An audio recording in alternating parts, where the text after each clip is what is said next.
My name is Akshat Rathi, and I'm a reporter with Bloomberg News. And with me, I have Sophie Purdom, who's a climate tech investor and runs a popular newsletter called Climate Tech VC.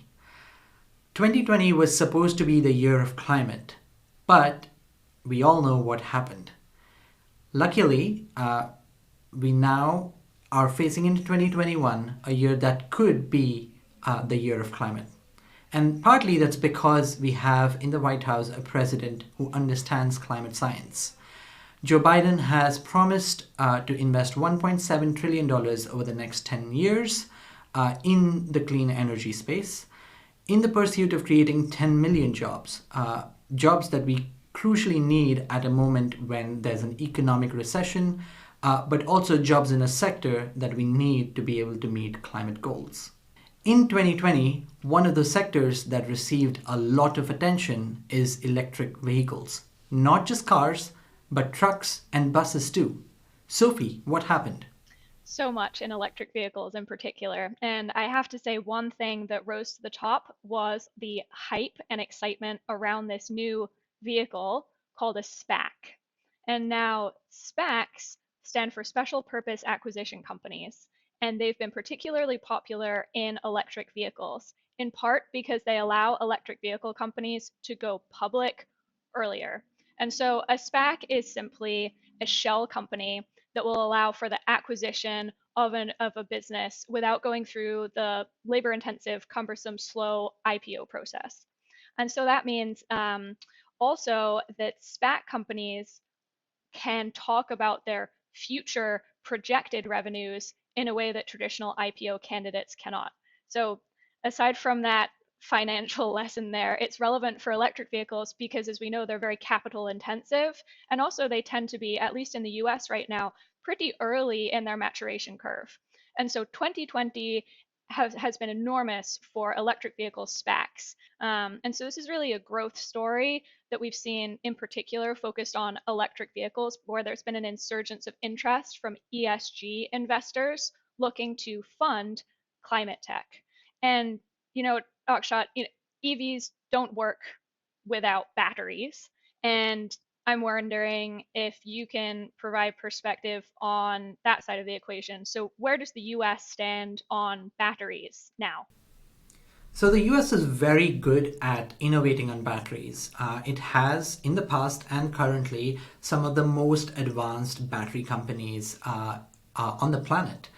But what it isn't very good at currently is taking those startups and making them build gigafactories. And that's what we are going to require if we are to build all the batteries that we need to power all the vehicles that, Sophie talked about in the rush of companies promising these vehicles. And to do that, currently, most of the batteries being manufactured in the US are either South Korean, Japanese, or maybe in the future, Chinese. But someone like a Joe Biden will have to step in and provide certainty around demand for batteries, but also electric vehicles, so that investors feel comfortable investing the large sums needed to create these gigafactories. Now, switching topics a little bit, we talk about innovation, and that typically happens on the coast. But the US is a big country. What's happening in the middle when it comes to climate tech and climate goals? In the heartland, a lot of the innovation is actually happening on the farms. And so 2020 was ripe for regenerative agriculture really booming. And you're right, we don't usually think about farms and innovation going hand in hand, but I would argue that farmers are inherently highly entrepreneurial and that this will be an area of focus over the next few years. And so regenerative agriculture is definitely poised to take off. And just to give you a sense of why this matters, right? About a quarter of all emissions are tied in some way to agriculture, either production or food wastage or spoilage or the inputs that go into growing food on the farm. This is an area of personal interest as I helped to build a company in this space, which is called Kula Bio.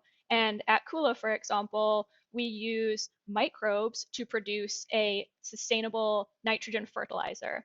Besides Kula and the microbial approach, some key technologies are really ready to scale up across the supply chain, transportation sector for agriculture, where food has to be shipped traditionally long distances, monitoring, reporting, input provision beyond fertilizer, including seeds, seed coatings, and then there's the other side of the chain of analytics, precision agriculture, sensors, microbiology, machinery. I'm excited about this space. There's a lot going on.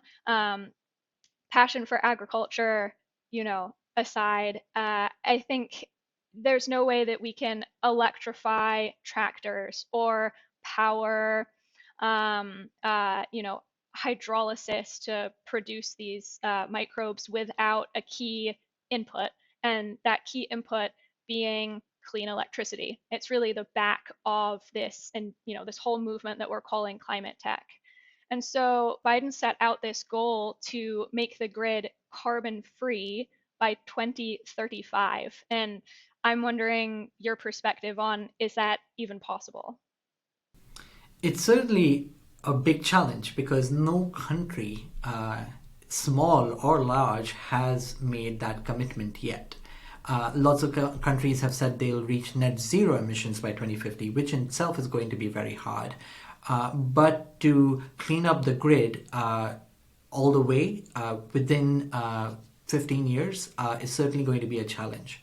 What we do know is that wind and solar are now the cheapest sources of electricity. So even without much government intervention, these sources will grow and will grow rapidly. But of course, the grid has to supply electricity 24/7. People will need electricity whenever they turn on a button in their homes. And to do that, you're going to require a lot of innovation. You're going to have to rely on technologies that exist, so nuclear or geothermal, but also innovate on technologies that look hard right now but will be required, such as energy storage, not just in a battery, but over weeks and months.